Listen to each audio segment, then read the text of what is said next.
XFL Orlando DPP talks XFL Cities expansion, Dallas Hub, player pay, and so much more.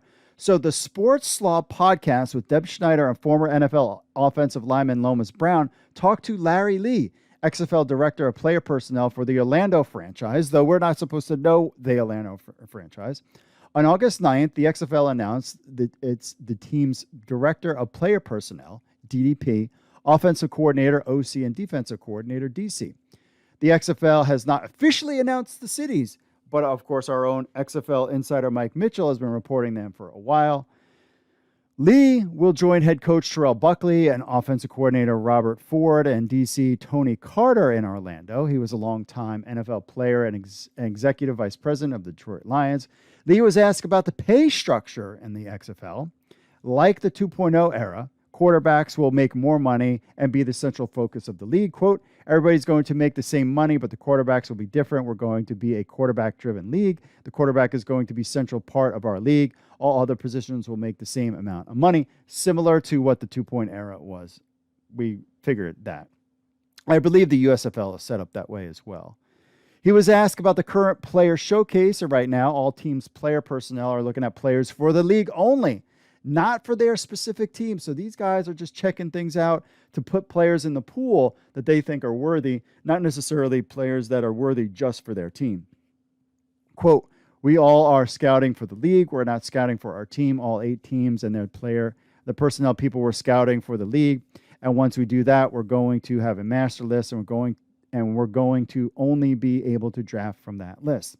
Lee also talked about the XFL cities and their head coaches, something that the league has not officially released yet. Of course, our own Mike Michell has. So he talked about DC with Reggie Barlow, Orlando with Terrell Buckley, Houston will have Wade Phillips, San Antonio Hines Ward, Anthony Becht in St. Louis, Jim Haslett in Seattle. Dallas has Bob Stoops, and Las Vegas has Rod Woodson. Now, Lomas Brown then mentioned that 4 head coaches and 4 GMs are minorities, something the NFL has been criticized about for some time. Lee also mentioned his daughter, Danielle Lee, is the DTO for Wade Phillips in Houston. She was working for ESPN. That was like the director of team operations, I believe, is the DTO. He also talked about the Dallas XFL Hub, where teams will be flying out to their home markets for games, unlike the USFL. Again, another thing that has not been officially announced that our own Mike Michell has been talking about. He said, quote, we do have the hub scenario. We're going to be in Dallas with the hub scenario, but we are flying out to all of our games. So we'll be flying out to Orlando for all of our home games, and then we'll go wherever on the road. So all of our games are going to be on the road this upcoming February. And I think that way you can start establishing some love with your fan base and people in your cities where the teams will be. He also says, if I remember correctly, St. Louis was one of the hottest markets with XFL 2.0, so there's going to be a team in St. Louis, and so we're going to be in Orlando, Terrell Buckley and I, and we're going to start establishing some love with our fan bases, and we're going to do some projects in those cities and that kind of thing, which is great. So cool. These guys, they are planning to just do what they did before. They're just going to, our home bases will be in Dallas, but Terrell Buckley, Mr. Lee will all be out and making, starting to connect with the fans in the local area. A criticism of the USFL's approach this year, where there's really no connection whatsoever to the local markets. The XFL is going to try to do that differently by flying the teams out there and also getting the franchises involved with the cities, which is great. The rub, so to speak, is that that's going to cost a lot of money, where the USFL didn't do that because they were trying to save money. Battle of business models, my friends. Lee also talks about the potential return, something I have talked about, of the LA and New York XFL franchises. Quote, what I'm hearing, don't know this for a fact, but there's going to be expansion, and they just want to get it fine-tuned, and then we're going to expand. And so I can imagine maybe Los Angeles and New York coming back into the picture, close quote. So they're just trying to get everything fine-tuned, and then they are going to expand.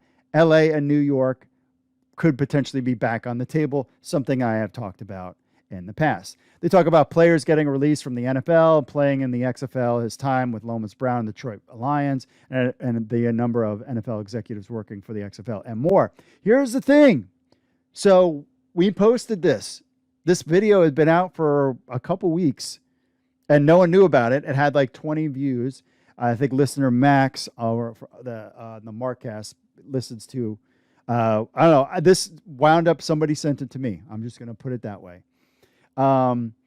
And within a couple hours of us posting it, they took the video down. So there you know the power of XFL News Hub. But again, expansion, talked about being in the hubs.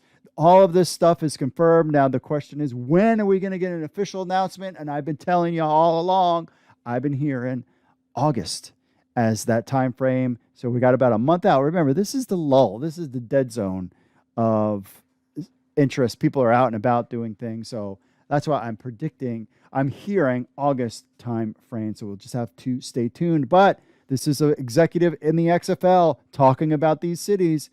Aside from an official announcement, you got Mike Michell, and now you have this. What else do you need? We're just keeping it all covered for you on XFL News Hub.